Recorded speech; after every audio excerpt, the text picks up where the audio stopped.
todo mundo. Olhem só que situação. Vamos lá, para a gente seguir aqui, né, com a live.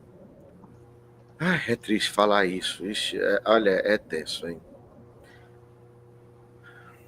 Na noite do último domingo, foi constatado o desaparecimento da Stephanie, de 13 anos, uma menina linda, que infelizmente o seu corpo foi encontrado na última terça-feira em um terreno.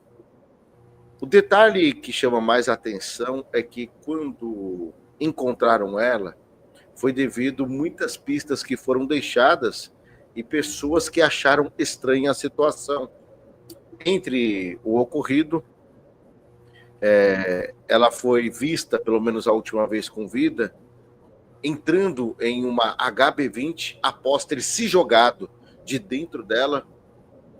Estava seguindo o caminho da estrada de Lagoa do Tiju e as pessoas acharam estranho uma menina pular para fora do carro e o homem pegar e arremessar ela com toda a força, de forma bruta, para dentro do veículo.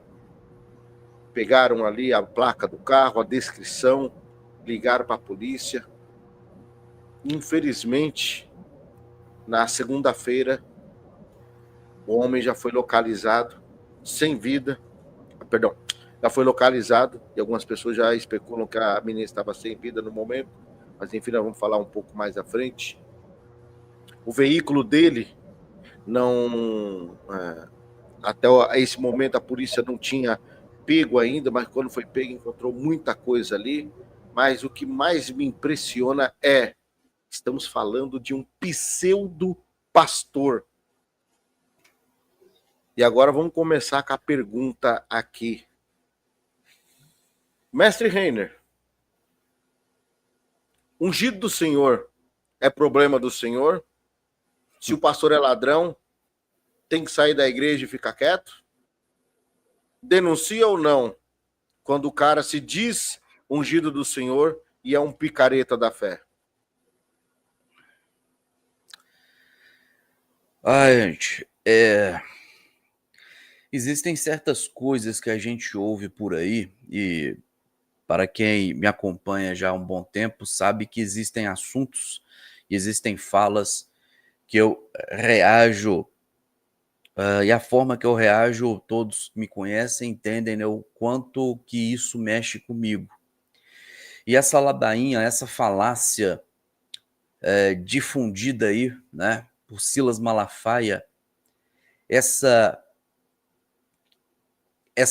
desgraça de pensamento, ela infelizmente, ela encontrou, né, no imaginário, no entendimento dos religiosos nível padrão, né, os religiosos médios que temos aí, né, nas mais diversas igrejas e sinagogas de Satanás espalhadas pelo Brasil, que entendem que esse ungido é o pastor, que esse pastor, pelo fato de ser pastor, é alguém especial, é alguém diferente, é uma pessoa que está ali na mesma essência, na mesma pegada de que um grande sacerdote do passado, do período levítico, do período da lei mosaica e por aí vai.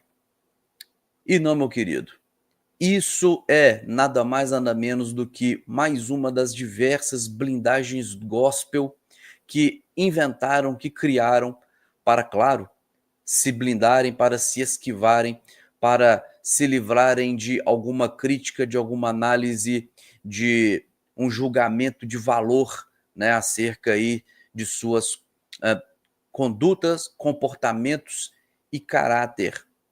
Amados, está acontecendo algo tanto de heresia até crime dentro da igreja? É o pastor que está cometendo? Não tem dessa, meu irmão, de você fechar a boquinha e sair de perto, pois é Deus que irá tratar com esse, pois esse aí tem, pelo fato, né, de uma grande unção ter sido derramada sobre ele, Deus irá agir diretamente com ele. Não, meu irmão, isso é uma lenda, isso é mais uma das milhares de mitologias desenvolvidas nesse sistema religioso podre, tá certo? Então, meu irmão, não está satisfeito com conduta, comportamento e caráter? Denuncie. Da heresia ao crime. Da heresia ao crime. Não existe isso, meus amados irmãos. Ah, o pastor mexeu com as meninas. Não, mas não toca no ungido do Senhor porque Deus trata com ele. Não, quem vai tratar com ele é o delegado. Quem vai tratar com ele é o arcanjo Latrell lá dentro da penitenciária. É esse que irá tratar com esse desgraçado. Tá certo? Então, meu querido, não seja vítima de pastor, não seja vítima de uma liderança eclesiástica, pois ele te engana, né, fazendo com que você venha acreditar que ele é mais especial, ele tem um valor agregado a mais do que você. Não, meu irmão, pelo amor de Deus, ele deveria ter sido chamado para ser, aliás, o chamado dele, né, deveria para ele ser servo, mas ele está ali para fazer de você um escravo. Então, você já sabe que você é dependente emocional, você já é escravo, você já é devedor ali mensal, todo dia, todo mês você tem que devolver para ele o dízimo, né? Lógico que você está compreendendo a grande carga irônica que eu estou dispensando aqui agora. Mas, meu irmão, não seja conivente com o erro, não seja conivente com o pecado, não seja conivente com o crime. Denuncie sim e não seja mais vítima, não sinta mais essa síndrome de Estocolmo. Você está sendo lesado de várias formas por essa liderança, mas você está lá defendendo com unhas e dentes. Só um detalhe aqui antes de passar para o Evandro. Recebemos aí nessa semana aí 2 vídeos de pessoas, é um assunto paralelo que está correndo, aliás, é um outro assunto, né, que nós estamos acompanhando em paralelo. Nós estamos vendo como que o gado é gado na hora de defender os pastores. Foge da razão. Eles buscam subterfúgios, eles buscam argumentações bíblicas para poder manipular o imaginário do coletivo. Meu irmão, o gado sempre será gado, mas você não precisa continuar nesse sistema, você não precisa continuar escravo desse sistema, pelo amor de Deus. Então, denuncie sim, mestre Evandro. Pois bem, muitos se escondem, de fato, atrás de uma frase, de uma fala de Davi, quando estava naquela treta entre ele e Saul, quando Davi diz, olha, não vou eu tocar, matar esse homem e tudo mais. E aí nós temos aquela brilhante frase que as pessoas sempre usam, não é? Olha, lembra de Davi, ele não ousou tocar em Saul, porque Saul era ungido do Senhor, e aí o que mais ouve é não toqueis no ungido do Senhor, não toqueis no ungido do Senhor. Eu acredito que a pessoa que fala isso, ela não tem conhecimento bíblico nenhum, absolutamente nenhum. Primeiro que essa passagem, esses episódios, eles não estão ensinando nós a ficarmos calados diante de impunidade, diante de ímpios, diante de falsos profetas e diante de falsos pastores. Esses episódios não são ensinos do tipo, olha, não falem nada, não toquem nos ungidos, não denunciem, fiquem calados. Não tem nada desses textos falando isso. Então, primeiro que já é uma interpretação errada. Sempre parte de uma interpretação errada. Sempre parte de uma heresia, um ensino errado, uma interpretação errada. Você entendeu errado, você interpreta errado, você aplica de forma errada tudo que o texto está dizendo. Começa por aí. Essas pessoas não leem Efésios capítulo 5, quando o apóstolo Paulo diz assim, ó, não participem das obras infrutíferas das trevas, antes exponham-nas à luz. O apóstolo Paulo manda expor, desmascara mesmo, põe na luz. A linguagem que é usada é pôr aquilo que está na escuridão diante da luz, porque a luz vai revelar. Verso 12, porque aquilo que eles fazem oculto, Até mencionar é vergonhoso, mas, verso 13, tudo o que é exposto pela luz torna-se visível, pois a luz torna visível todas as coisas. Ou seja, enquanto as pessoas que sabem do que está sendo feito de errado, enquanto as pessoas que sabem que estão praticando imoralidades, pecados, não é? Crimes, e elas se calam, essas obras continuam na escuridão. E o apóstolo Paulo diz: vocês têm que expor, denunciar mesmo, é expor, é colocar diante da luz. E aí a luz vai tornar visível todas essas coisas erradas. Então nós não devemos nos calar. Nós não devemos nos calar. Davi não queria ser lembrado como o homem que matou Saul. Era simplesmente isso. Foi escolha de Davi. Não foi Davi ensinando ninguém, não, fiquem quietos, fiquem calados. Até porque Davi confrontava. Davi não aceitou os erros de Saul. Então não tem nada desses ensinos de não toqueis nos ungidos. Tem que denunciar mesmo. Tem que bater de frente. Não pode se calar. Não pode se calar. Nós temos ainda, em 1 Timóteo, capítulo 5, versículo 19 e 20, o apóstolo Paulo diz assim para Timóteo: não aceite denúncia contra presbítero. Opa!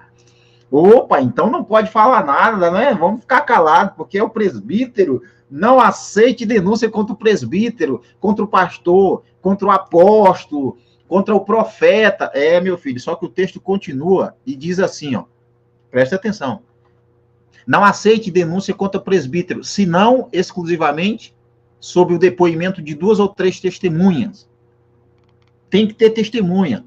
Então, se tem testemunha, por que é que a liderança diz, não, vamos ficar quieto, não vamos falar nada não, porque é ungido do Senhor, porque é o pastor, porque é o apóstolo. Meu irmão, tem testemunha, o pessoal está indo até a liderança denunciar, e a liderança se acovarda e fica calada, vocês já estão em pecado.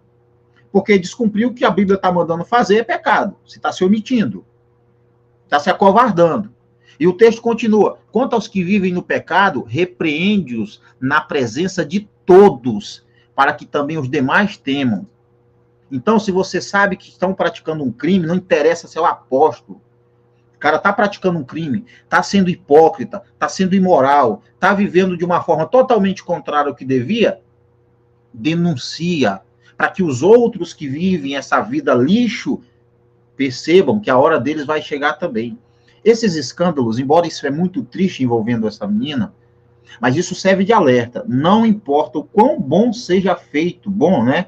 O pecado, com todas as suas desculpas, isso era um casinho rolando, vai vir à tona. Infelizmente, veio à tona de uma forma tão triste e lamentável. E só para terminar, esse sujeito nunca foi um pastor, nunca foi um servo de Deus, nunca foi um cristão verdadeiro. Isso nunca nasceu de novo. Pelo contrário, era um lobo, e agora foi mostrado. Era um filho do diabo, um servo de Satanás. É o que o apóstolo Paulo está dizendo, não é o Evandro. É a Bíblia que diz. Um servo do diabo, pregando, ensinando, se fingindo ser servo da justiça. Mas nunca foi. Se fosse, não teria feito isso. André. Muito bem pontuado.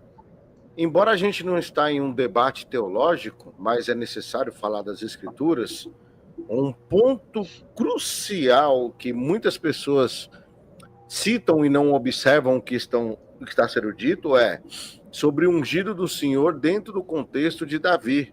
Se a gente parar só para ver quem foi Davi, ele tinha acertos e tinha erros. Ele tinha um coração com Deus. Sim, graças a Deus. Só que a gente tem que ver que Davi era um caba que era de vez em quando meio frouxo para algumas coisas. Era um homem de guerra, batalha, tinha sangue em suas mãos, mas pode ver que quando os filhos dele aprontavam, ele não fazia nada. Eu entendo porque ele não tinha moral nenhuma depois do que ele aprontou.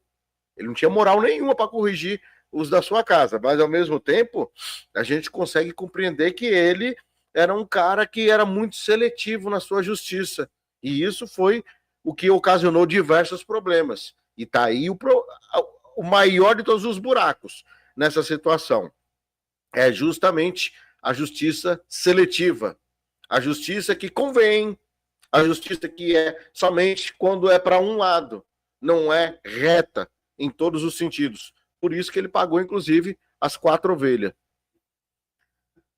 Eu quero também agradecer nesse momento aí a Shirley de Cristo, que agora é a nova integrante do Clubinho do Carpano, clube de membros. Obrigado, Shirley. Sinta-se à vontade, fique em casa, viu? Puxa a cadeira e sinta-se à vontade. Obrigado aí do fundo do My Heart, hein? Quem quiser também fazer parte do Clubinho do Carpano, deixa o Nazareno lhe usar. Olha só. Estamos falando de um caso que acho que todo mundo já conhece alguns detalhes, já deu uma sapiada bem leve por cima, mas agora a gente vai começar a contar, não de uma forma narrativa, mas de uma forma que vem investigar e esmiuçar os pontos que às vezes pode ser também a dúvida de todo mundo aqui. Olha só, estamos falando de um caso de um cara que usava a indumentária de um sacerdote, fez um crime bárbaro, e em tudo isso tem um detalhe que me chama muita atenção. Ele era vizinho e já foi pastor da família. E assim, é uma situação tanto delicada. Evandro, o que tu acha disso?